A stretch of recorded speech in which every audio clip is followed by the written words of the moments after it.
Hi, I'm Sarah Gonzalez. Welcome to the news and why it matters. Glad you're back with us today, Glenn. Thank you very much. What was your top story of the day? Top story of the day. Well, I don't know why you're saying that you smell like alcohol. It's ridiculous. My top. They're saying it. I don't know for sure that they're saying it, but they're saying it. It's surprisingly not that story. It's something completely different. It is the dark web of intellectual thought that is springing forward that I think is really exciting and positive. Not at all what I thought you were going to say. I know. All right, Stu. I'm going to go with the opposite and stay away from the positive and go to Louis Farrakhan. Okay, Pat. I'm going to talk about the incident. Pat, are you on any prescription drugs? Yes. Okay. And alcohol. Is Percocet. that a problem? Is that a problem? Heroin. Jason. North Koreans are doing something they've never done before. They're saying they're coming to the table and they're going to abandon their nuclear program. We've never... crud. Actually, we've seen that 3 or 4 times. But anyway, can't wait to get into that one. Okay, Glenn, you're going to have to educate me a little bit about this. I had 2 people on today.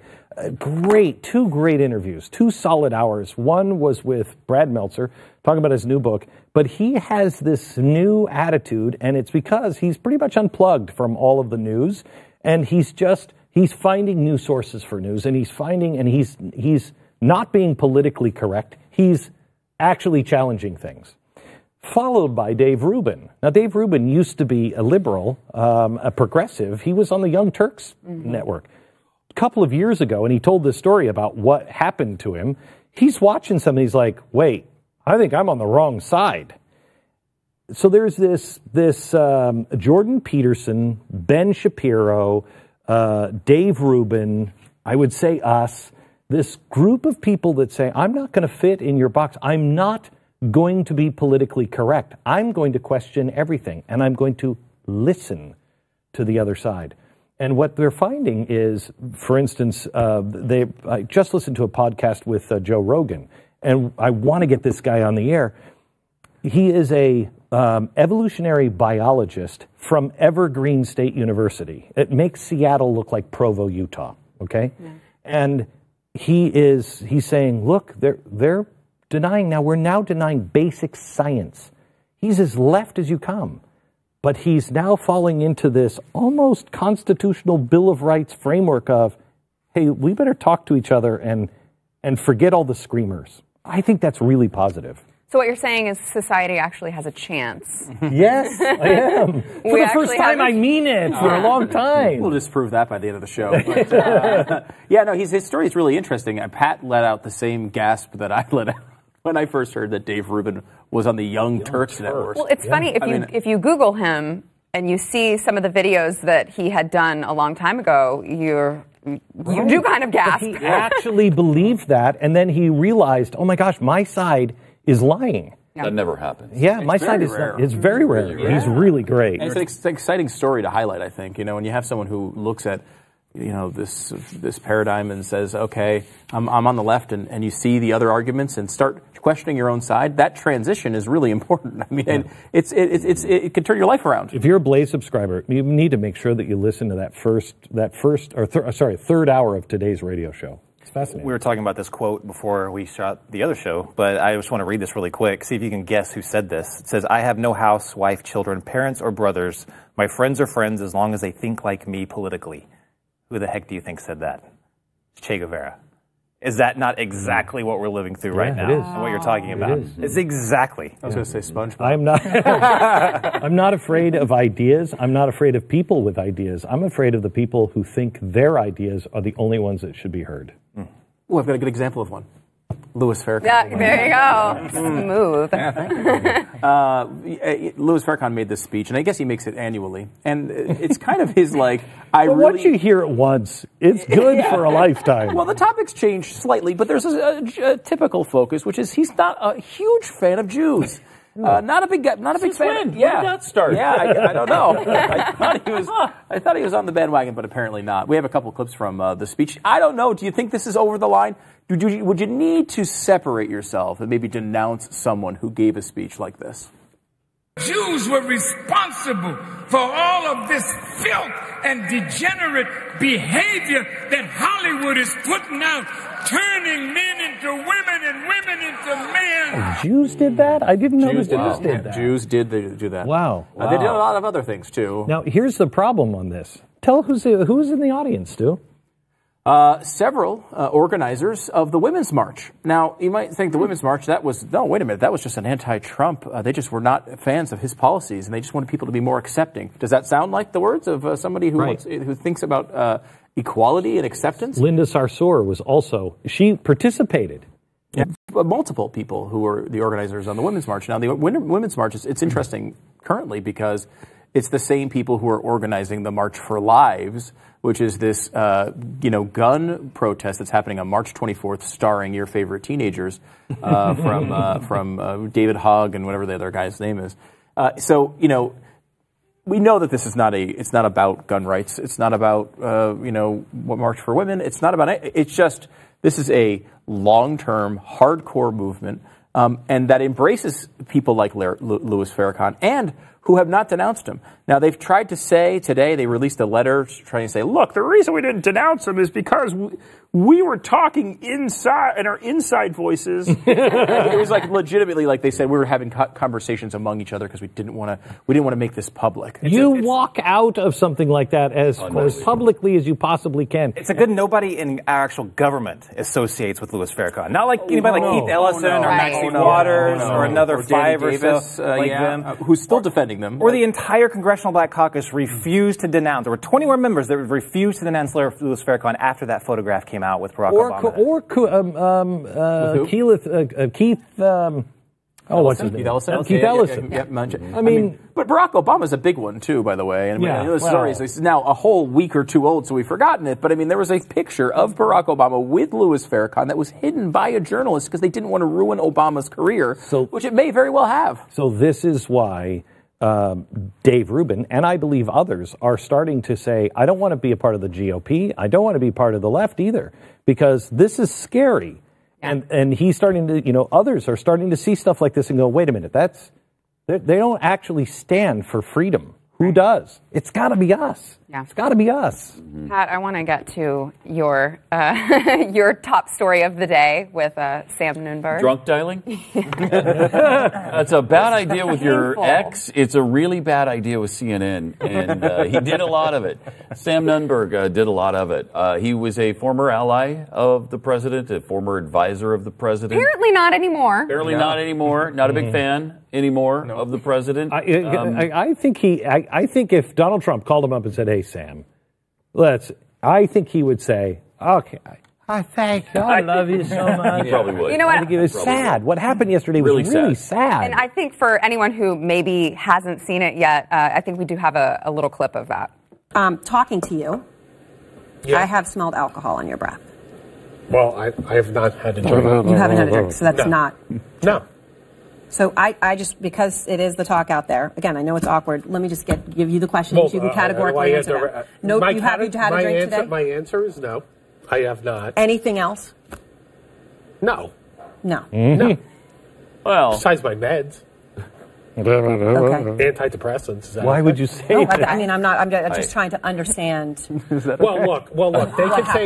They can say whatever they want. I don't really care. Okay, Pat. What's the problem with that? That's a tough one, because is he being exploited? Yes. Yeah, Yes. he is. Yes. He is. There's no news there. On the other hand, it's hard to blame the media because they had this in front of them. It's like, dangling a bright object in front of a baby and asking them not to grab at it. Hang on just a second. Wait a minute. Hang on just a second. We were together when, who was that congressman who said, I've got the goods on the Democrats? Eric Massa. Remember? Yeah. And he said, I'm going to come on. And it was a car fire. Yeah. I mean, it was great to watch this all burn down. And I had the strength 20 minutes into it to go, you got nothing. Yeah, get out here. And you knew that after the first two interviews. Yeah, like they knew there was nothing. He was like, oh, I totally know that they have something on him. Well, actually, I don't know that for sure. Actually, I could be completely wrong. Okay, yeah, they probably do have something. What? Come on, they knew they didn't have anything. They only wanted to do this to show that that this is who's the president has had around him in 2015. And, maybe he's got something, maybe he doesn't, but if he doesn't, look, he's burning down. It just shows how bad this guy is. I mean, it's just horrible what they did to him. Also, he went from, I'm not going to appear before, I'm not going to test, I'm not going to do it, to, I'm totally going to cooperate. Absolutely. So it shows he must have sobered up or somebody talked to him. And if your whole goal, if you really wanted to stick it to the Trump administration, which is what he wanted to do, if you really want to do that, why wouldn't you just cooperate with the Mueller investigation? Yeah. Why would you do this because it's just grandstanding? He wanted, it was a cry for help. I think so. He wants attention. He wants Don back. So then, do you think that it was inappropriate for Aaron Burnett to ask if he was drunk? Yeah. No. Well, that was by interview 65. I mean, the first, you can defend the first couple. I mean, Aaron Burnett's like midnight. He's still pulling him on. He's been on. And he's there in person. He's not on the phone. Now he's there in person. Yeah. I think you had to ask that question. Yeah, when you're there. You should have. The producers should have asked that. He shouldn't have been on in the first place. Yeah, the producers would have gone like, he's been drinking. Right. You could make a case for entrapment, because at that point, after he's watching his own videos, he's drinking heavily at that point. He knows he's in trouble. And they knew it. They were like, we got him now. Can we go to InfoWars TV for 1 second here? What a great idea this is. Of course, we can always go there. Let's just say he's done some really bad things, right? Like, let's just say, and this is not off the table, that Sam Nunberg had a lot of crazy stuff. Whatever's in those emails are really bad. Nothing that hasn't been given to me by a doctor. Right, exactly. What an interesting way to get out of it with a very public meltdown where you obviously are on all sorts of substances, so that later on you can say, I had all sorts of drinks. Oh, my God. Is this am I too far You're too I said it was InfoWars. Thank you, Alex Jones. Thank you, Alex Jones. Jason, I want to get The frogs are gay! The frogs are gay! get to your topic really quickly about North Korea. Okay, yeah, so they finally came and said they were going to talk to South Korea, but in the meantime, while they were having those talks, they were no longer going to do any nuclear tests, no ICBM tests, all that stuff, and it would be on the table for them to completely denuclearize, which, in my opinion, is just a whole lot of hooey. They've done this before multiple times in multiple different administrations. They eventually get concessions and they get something out of it. Sometimes we even give them nuclear reactors, for crying out loud. But then they renege on it. And this is how it all the time. This time they may have the stamp of approval from the new Chinese leader for all time and Vladimir Putin. What could be wrong? There's a real possibility actually that the sanctions worked, that they're pushing him to maybe he feels like he has no other options. There's also a possibility that maybe China is saying, hey, there's all this tariff talk, Trump's crazy, just fall in line. There's a possibility with that. But at the end of the day, North Korea will say, look, stop all new joint military exercises with South Korea, and also reduce the U.S. military size by like 75% or something like that. Those are no-goes. We won't do that. They'll throw something crazy out there. We won't go there. Back to square one. Yeah, because I took it the same way. I mean, we've heard this a million times from these guys. I mean, why would we believe them? The media seemed to be all joyous about it, like it was this great thing. And look, anytime. Well, did you see his sister at the Olympics? Oh, she was charming. Oh, the cheerleaders. Yes, they're being raped right now. They're being raped. So the story. They're in prison camps, but don't worry about that. So the story is really a non-story. In my opinion, it's a story that's happened 50 other times before. But he thinks absolutely positively, but he's not quite sure nothing's going to happen. All right, we got to take a break. We'll be back. It's a Trump's crap.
There is a new Netflix series out called The Push. So it's only one episode. It's not a series. It's one episode. It's just one episode. Yes. Okay. So someone who's seen it, tell us about it. I think Jason and Glenn and I have seen it, but it's really worth your time. It's an hour. It's easy. It's about a guy who is theorizing that with social pressures, he can manipulate a person into killing another person. And do it in 90 minutes. Mm-hmm. From stone cold sober, walking off the street, just somebody that they have looked to see are they susceptible to social pressure, but a normal human being. Mm-hmm. And put them in a situation with like 90 actors where they're the only ones that are not in on it, and get that person to push somebody off of the edge of a building and kill them. Wow. And why are you watching this? Oh, no. It's like that 1960s study that they did at Yale, remember? Yeah. Mm-hmm. It's unbelievable. That's terrifying. I've never felt this way watching a show. I was both highly like horrified, but also I could not take my eyes off. I was just so intrigued. And one of his opening monologue was like, how do you think things can happen like in, like with the Nazis and Hitler? How could someone convince people to do that? How could Kim Jong-un convince the North Koreans? Like, because basically, like what you were saying, we're all kind of built in with this, we want to be accepted. We want to fit in. We want to comply. And the secret is to have independent thought. Build that into yourself. I've been reading, I think it's Ordinary Man the last couple of weeks, which is done, I think, in the 1960s or 70s, about how did the Germans take the Poles and get these good police officers to all of a sudden just line Jews up and just shoot them into piles. And you read that, and then you watch The Push, you're like, oh my gosh, this is exactly what the Nazis did. So how do they escape litigation if something bad happens in a few months from now? Because the psychological toll on these people, I don't want to give anything away, but because this guy doesn't know the entire time he's being filmed. Right. They did it with 4 people, and I don't want to give away anything, but whatever they chose, the psychological game that is going to play on those people for the rest of their life, one way or another, it was so real and terrifying for that 90 minutes for that individual.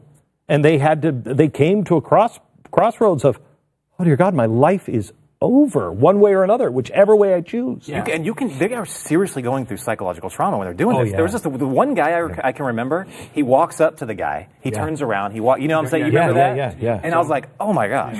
Don't give anything away. I wanted to bad right there. No spoilers. Let's go. Let's move on. You gotta watch it. In fact, what are you watching this show for? Yeah. Wait a second.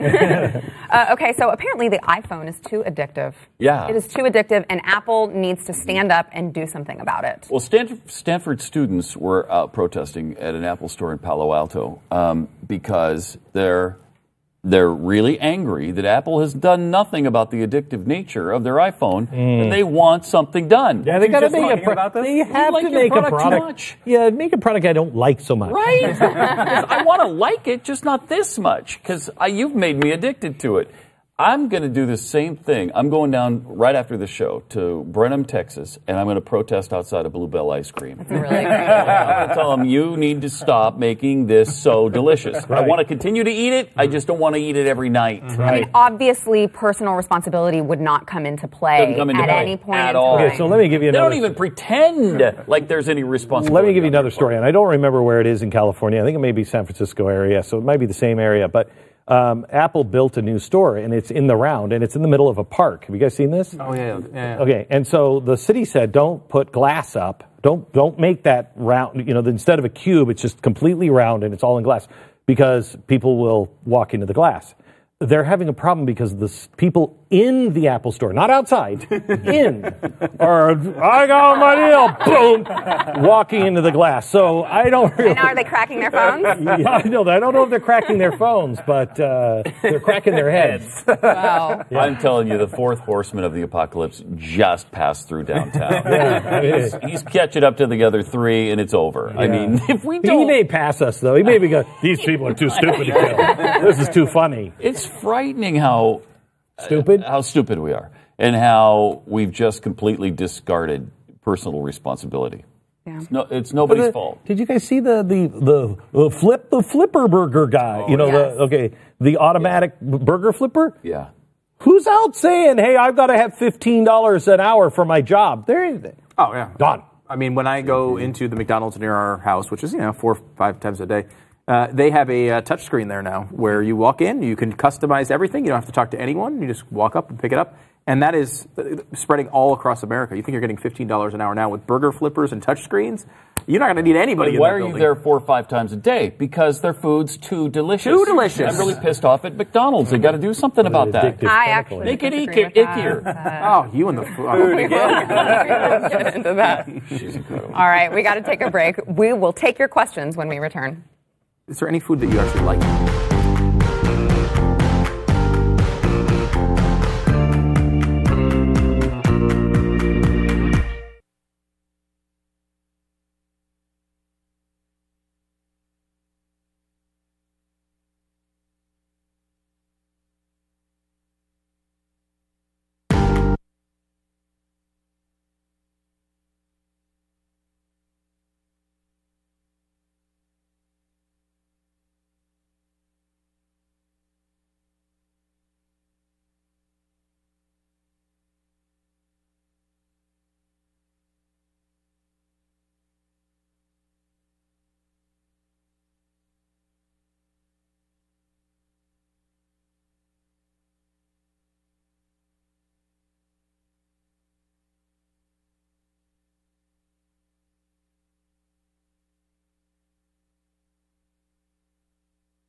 China is implementing a social credit system by the year 2020. This is terrifying. Yeah. Jason? So what if your life was determined, like where you could go, where you can buy, the neighborhood you can move into, everything, based off of an AI, a computer program generated algorithm that says you are rated between 300 and 900, and the higher rating says you get the good stuff, the low rating says you get the bad stuff. Oh, so it's like Common Core. That's actually based. I mean, Black Mirror did an episode exactly like this. Yep. So literally, you think like this was terrifying. This was frightening. So in the article, it goes in to talk about like the things like you post on Facebook or Twitter or whatever. If it's like depressing, they'll give you a low rating. If you play video games, they consider you're lazy. They give you a low rating. These things, seriously, you will not be able. This is being implemented by 2020.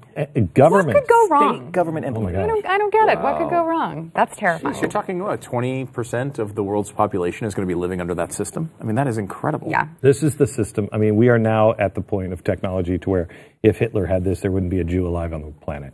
I mean, we are really... And Louis Farrakhan would be cheering. Yes, we wouldn't have Louis Farrakhan to kick around. What would he be talking about? Like, pizza delivery is too slow! All right, I want to go ahead and get to some of your questions. And remember, you can tweet the guys, ask them your questions. Just give a general thought. We'd love to hear them using the hashtag #TheBlazeY. All right. GA Patriot wants to know, with regard to the 45 socialist goals for America, the list is nearly complete and we are so far down this road. How do we turn things around and raise awareness with the younger generation? Glenn. It's already happening. I go back to what I said earlier. The dark web.